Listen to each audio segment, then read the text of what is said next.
नमस्कार पिंपरी चिंचवडकरांनो, मी आत्ता कुठेही हिमाचल किंवा बर्फाच्छादित प्रदेशात नाही आहे, तर मी आहे आमच्या स्मार्ट आणि माझी वसुंधरामध्ये राज्यात पहिल्या आलेल्या अशा पिंपरी चिंचवड महानगरपालिकेमध्ये. माझ्या पाठीमागे जे दिसतोय हा चिमलीचा ब्रिज आहे, जो पिंपरी चिंचवड मोशीकडनं चिमली गावात जातो. आणि माझ्या पाठीमागे जी दिसते ही पवित्र इंद्रायणी नदी आहे, जे संत तुकाराम महाराजांचे विचार आणि संत ज्ञानेश्वर महाराजांचे विचार एकत्रित्या जोडण्याचं काम ही पवित्र इंद्रायणी करते. दरवर्षी लाखो भाविक ह्या इंद्रायणीच्या पवित्र नदीमध्ये स्नान करतात, त्याचं तीर्थ म्हणून प्राशन करतात आणि हे त्याचं वास्तव्य आहे.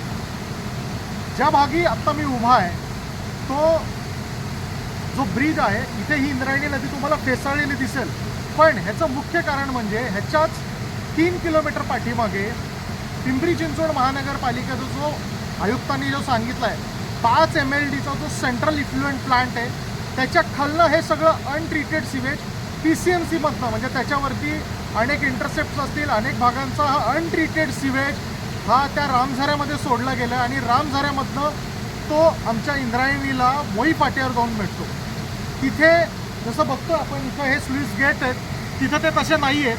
त्यामुळं ते जो सिवेज अनट्रीटेड सिवेज वॉटर आहे ते तसंच्या तसं तिथे जातं, पण इथं आल्यानंतर ते आपटलं जातं, त्यामुळे हे फेसाळतं आहे. आणि हीच कंडिशन पुढे आळंदीच्या अलीकडं असंच एकदा पाणी एका लेवलवरनं खाली जातं, तिथं देखील हे फेसाळलं जातं.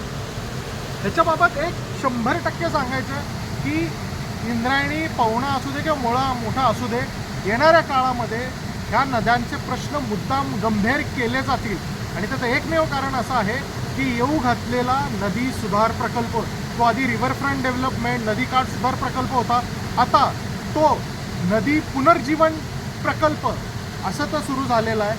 आणि ही त्याची पार्श्वभूमी तयार केली चालली आहे. नद्यांचे प्रश्न हे गंभीर केले जातील आणि त्याच्यानंतरनं हजारो करोड रुपये लाटले जातील. त्याच्याने नदीच्या अवस्थेमध्ये काय सुधार होईल माहीत नाही. आणि त्याचबरोबर एक स्क्रिप्टेड आंदोलनं सुरू होतील पिंपरी चिंचवडमधल्या NGOजमधनं.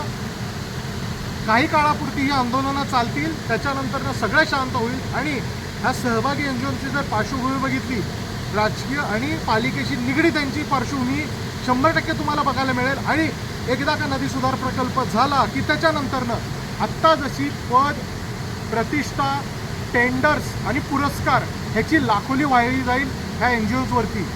वर्षभर अशीच पवना इंद्रायणी ही प्रदूषित होते, पण त्याच्याकडे दुर्लक्ष करणारे आमचे पर्यावरणप्रेमी आता त्यांची रुदाली होईल, रडत बसतील, एक कालवा करेल. हे सगळं स्क्रिप्टेड आहे, हे लिहून ठेवा. पण आपण आपलं काम चोखपणे करूया. जी परिस्थिती आत्ता आहे ती परिस्थिती दाखवण्याचा प्रयत्न करूया. आणि ह्याच्याबाबत प्रशासनाला आणि आपण जो नदी सुधारचा ड्राफ्ट किंवा आपली जी संकल्पना आहे ती देखील लोकांपर्यंत पोहोचवण्याचा प्रयत्न करूया. नमस्कार, जय हिंद, जय महाराष्ट्र, जय पर्यावरण.